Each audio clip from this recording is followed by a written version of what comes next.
Today in Across the Fence, we'll follow the food. We'll visit a local business to learn how getting food from the farm to the plate is only one step in the march to economic development, jobs, and food security.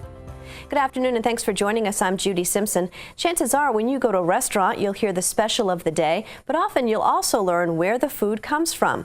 We eat a lot of locally grown vegetables, meats, and fruits in the Green Mountains. Vermont leads the nation per capita when it comes to buying local. As consumers, what we may not realize is the impact that food has on our economy, our neighbors. Across the Fence is Keith Silvas visited a local business owner to learn how food goes from farm to plate. From farm to plate, Abby Duke and the staff at Sugar Snap do it all. We have a 3-acre farm here down in the Intervale. We also have a big production kitchen in South Burlington, and at that location we have a cafe, and we have a cafe down at Echo on the waterfront, and then we have a big catering operation. We cater everything from, business meetings and lunches to weddings and corporate receptions. I think we'll have fun with it. Back when Duke started Sugar Snap in 2003, the idea of a farmer as restaurateur wasn't unheard of, but it didn't have the cultural cachet it does today. We were kind of early on the scene, I guess, doing it, and especially being a cafe and being a caterer that had its own farm was very unique 10 years ago. And what's happened over the years is certainly a lot more people are doing it, a lot more, but the consumers are a lot better educated. Consumers are a lot more understanding of different varieties of vegetables and heirloom tomatoes and all these different things, and I think their palates are more attuned to it as well. Not only do the consumers know more, but among the producers we're able to get so many more products. Like, for example, local meat used to be very challenging actually to source, and now it's not. The changes in consumer awareness and the craving for local food goes hand in hand with a new way of looking at an old idea. Eat what's in season. Whether it's become more sophisticated or really what they've done is they've come back to learning things that their grandparents knew, which is celery root is delicious and rutabaga can be delicious. They've become more understanding about things like you can't have asparagus in September. You can't really expect tomatoes to taste good in the wintertime. So I think that people have become more sophisticated with that and more understanding. Seasonality gives Duke's catering business a unique advantage in the marketplace when it comes to providing out-of-towners with a taste of Vermont. They want a Vermont experience, and so that we're able to say to them, here's a menu, your weddings in September, which is, obviously incredible time of bounty from Vermont farms, and we're able to steer them to let's showcase Vermont, and that usually really speaks to them. They actually want their event or their wedding to show a sense of place, and so by showcasing Vermont products and showcasing what's seasonal right now, that really speaks to them. By presenting to them things that are delicious and that are seasonal, both in terms of cooking style and also in terms of the products, we find that speaks to everybody, regardless of their understanding of seasonality and their understanding of farming. In 2009, Vermont's Farm to Plate investment program was signed into legislation. The overall aim of the program is to create a critical mass of farmers, producers, and consumers to enhance economic opportunities for agriculture and food systems in Vermont. The reason Farm to Plate exists is to help keep agriculture alive in Vermont. Linda Berlin directs the Center for Sustainable Agriculture at the University of Vermont. She also co-chairs the Food Access Cross-Cutting Team for Vermont Farm to Plate. The reason I think Farm to Plate is important is probably one key word, and that is network. The Farm to Plate network. And what network means is it's bringing people together with all sorts of backgrounds, business backgrounds, farm production backgrounds, distribution, processing, consumer backgrounds, marketing backgrounds. And by the opportunity to work together to hear what kinds of issues are priority issues, for some people it's land use or land access. For other people it's food access. Our idea of Farm to Plate is to help all boats rise at the same time, not have one sector be successful at the peril of another. Between the farm, cafes, and catering operation, Duke employs about 20 people. Vermont Farm to Plate allows her to expand her business and network with other farmers in other fields and other cooks in other kitchens. I think Vermont has a lot of things that make it special, and one of the things about Vermont is the scale. You know, everything is at a human scale. As a small business owner, I could pick up the phone and call virtually anybody in the state that I wanted to network with or to discuss or to learn from. So there's an incredible amount of exchange of ideas, that the ability to get things done because the scale is so small, the bureaucracy is so small, I guess, that I think we're uniquely positioned to be able to implement new things and to be able to have ideas spread. Vermont Farm to Plate embodies what it's like to sit down at a table and share a meal, to have conversations, and to make connections about and over food. Farm to Plate to me really says, well, let's talk about the entire food shed and where the food from where the food is coming from all the way to the end of the person consuming it, and there's just such incredible value at every step of that chain. A value in terms of the relationships between the people and relationships between the businesses, the economic value, the cultural value, and the rich heritage we have here in New England with our agriculture. It really affects everybody because everybody eats, as they say, and there's incredible amount of food and money, and those exchanges are pass hands are related to food, and I think it's just really powerful. From farm to plate and from person to person, food does it all. In Burlington, I'm Keith Silva with Across the Fence.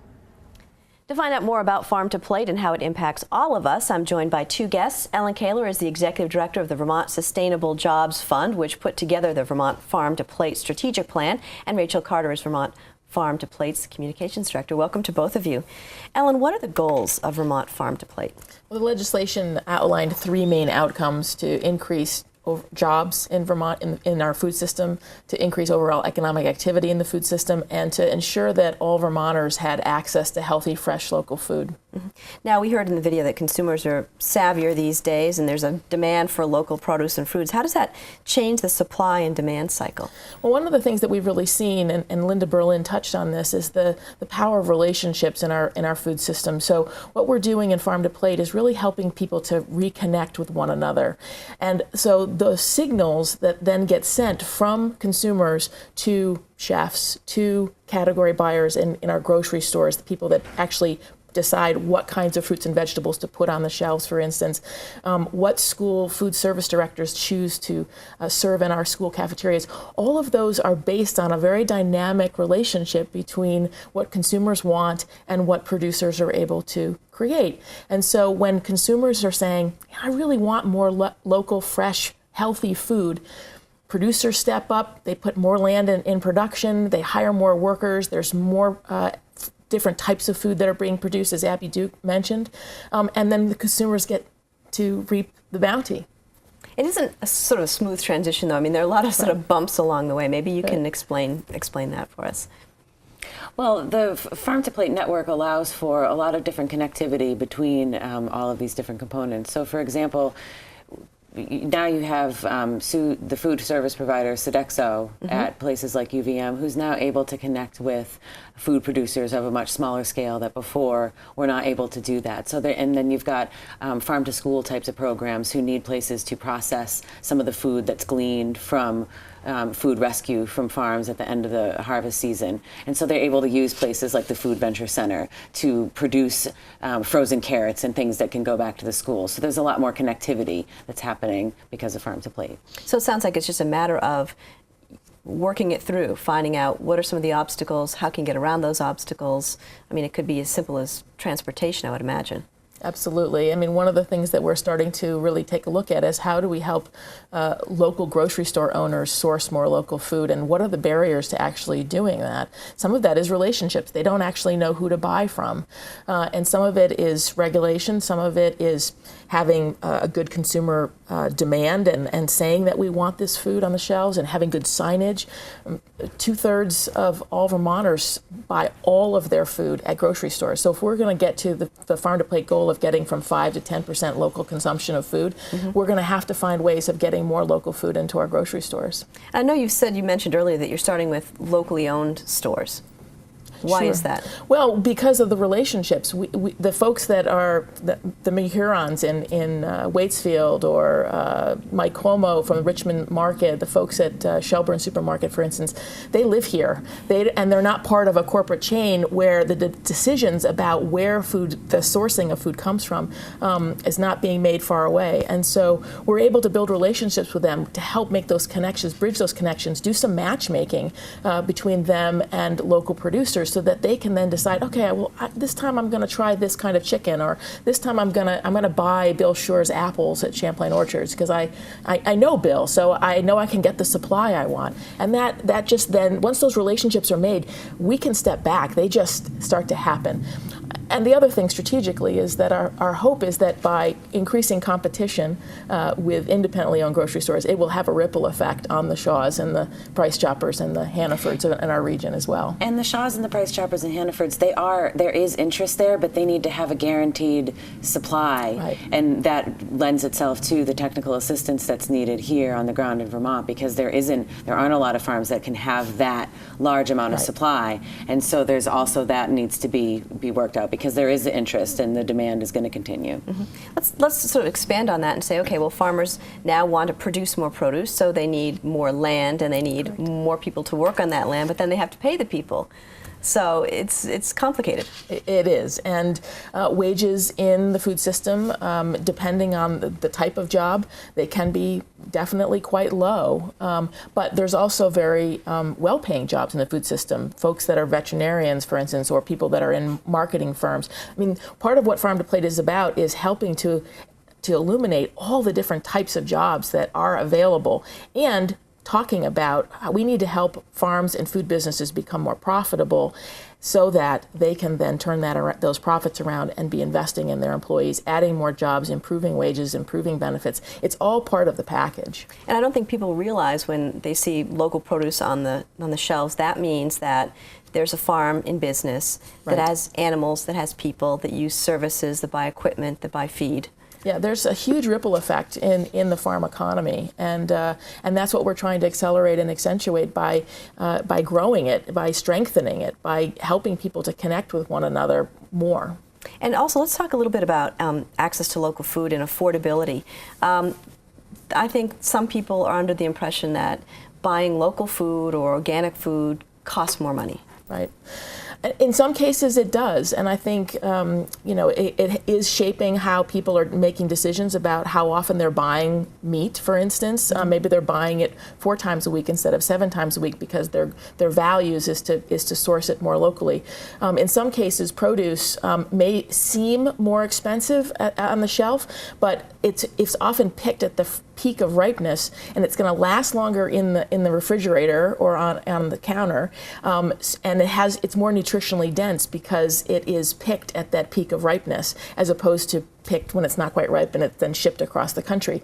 So part of this is our perception as consumers about value, cost, and what we're really truly getting for the products.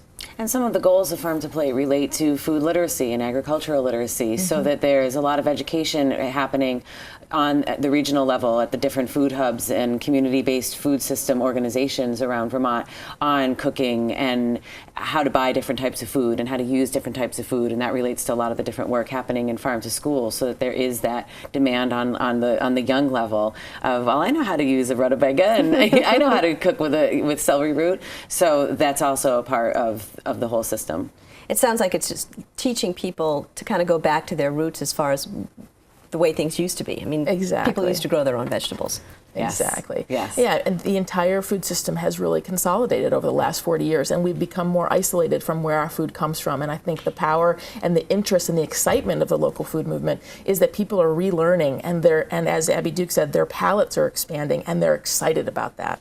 And I think once folks get used to the taste and the quality of local food, You can't go back. And it's not just, it's relearning, and it's going back to some of those Vermont traditions that have always been there. And so that's part of what's exciting about the local food movement. It's not new. It's really going back to traditional ways of doing things, adding it with some new technology, and trying to move past this big system that has been built around the country. and communication. Yes. I want to thank you both for joining us today. You can learn more about the Farm to Plate Strategic Plan through the website that's on your screen. It's vtfoodatlas.com. The site has links to many of the topics that we've discussed today, as well as programs on and off the farm that use food to strengthen our local economy.